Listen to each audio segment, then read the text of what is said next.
কিতা দেখরা?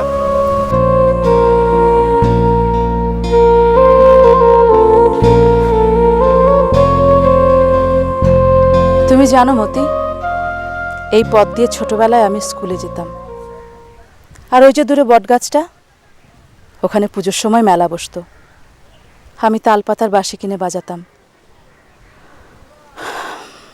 চলে যাব ভাবতে খুব কষ্ট হচ্ছে আমার। কিন্তু আপনিই তো যাইতে চাইছেন। সে তো আমার বাচ্চা দুটোর জন্য। আমি যে ওদের মা, ওদের কিছু হবে ভাবলেই আমার বুকটা কেঁপে ওঠে, আর মেজাজটা ঠিক থাকে না। তে আর কয়টা দিন থাকিয়া যান। শুধু কয়টা দিন না, ইচ্ছে করে চিরটা কাল এখানে থাকি। এখানেই যে আমার জন্ম, এখানেই যে আমি বড় হয়েছি। এ দেশটাই আমার সবচেয়ে আপন মতি। তে ভাই সাবুল্লাহ খান বাচ্চারা যখন বড় হইবে তখন এই দেশেই আসবে, তাই না? জানি না, ও দেশটা অন্যরকম। আমার মনে হয়, আমার বড় ভয় হয়, বড় হয়ে হয়তো ওরা আর এদেশে ফিরে আসবে না।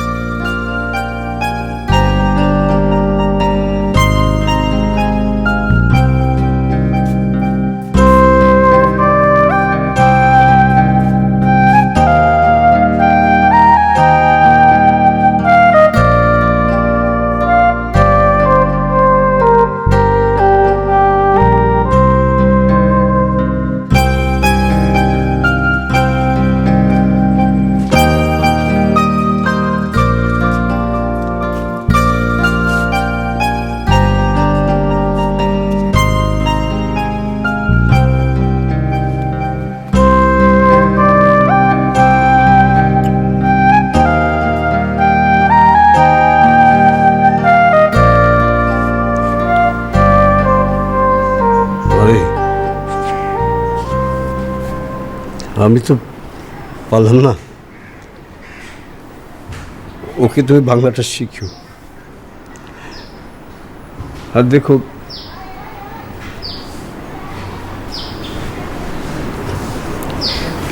ও যেন বাংলাটা ভুলে না যায়। জি আব্বা, আসি আব্বা। বেশ, আসি দাদু।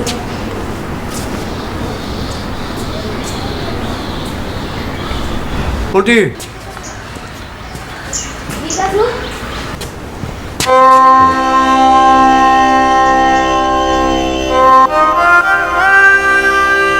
যাওয়ার সময় কিছু বলে যাবে না? কি বলবো দাদু? কিছু একটা বলো, যা তোমার ইচ্ছা। কি বলবো? আমি জানি কি বলবো। জানো? সত্যি জানো? হ্যাঁ দাদু, কি? তুমিই তো শিখালে।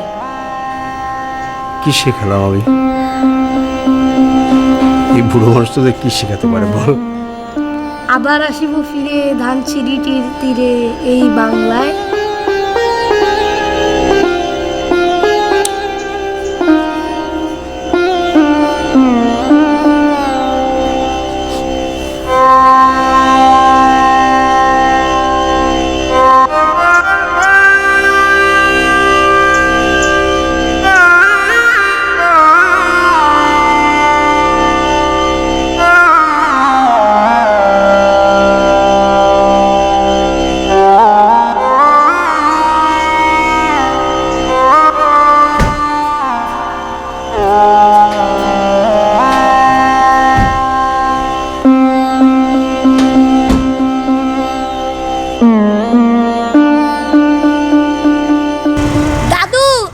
আসিব ফিরে ধানসিঁড়িটির তীরে এই বাংলায়।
আবার আসিব ফিরে ধানসিঁড়িটির তীরে এই বাংলায়।